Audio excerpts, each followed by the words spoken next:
Morning. আজকের সকালটা এরকম গরম গরম এক কাপ ক্যারামেল চা হলে কেমন হয়। আসলে যারা চা লাভার তাদের কাছে এই চা ছেঁকে নেওয়ার আওয়াজটাও কিন্তু খুবই মধুর।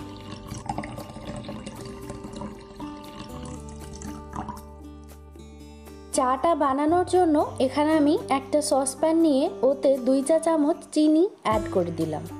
ফ্লেমটাকে মিডিয়ামে রেখে অনবরত নাড়াচাড়া করে এটাকে ক্যারামেল বানিয়ে নেব। চিনিটা প্রায় গলে গেছে, এই সময় ফ্লেমটাকে লোতে করে দিয়ে কালার আসা পর্যন্ত আরেকটুখানি ফুটিয়ে নিতে হবে। এই সময় এতে 1 কাপ মতন জল অ্যাড করে দিচ্ছি। জলটাকে দিয়ে ক্যারামেলের সাথে খুব ভালো করে মিশিয়ে নেব। ক্যারামেলটা যখন একটু ফুটতে শুরু করবে ওতে দিয়ে দেব 2টো ছোট এলাচ ফ্লেভারের জন্য। তারপর দিয়ে দিলাম 2 চা চামচ চা পাতা। এখন এই চা পাতা দিয়ে জলটাকে 1 মিনিটের জন্য খুব ভালো মতন করে ফুটিয়ে নেব। জলটাতে যখন গাঢ় লিকার চলে আসবে তখন এতে দিয়ে দেব 1 কাপ পরিমাণ দুধ।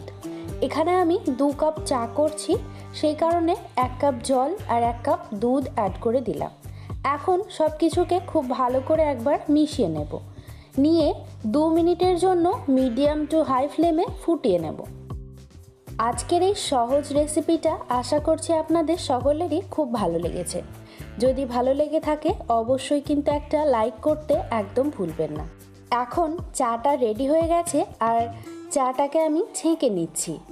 বর্ষার বিকেল বা সন্ধ্যের জমজমাটি, কিংবা হতে পারে ঘুম থেকে উঠে সকাল সকাল এরকম 1 কাপ গরম গরম ক্যারামেল চা হলে তো জমে ক্ষীর।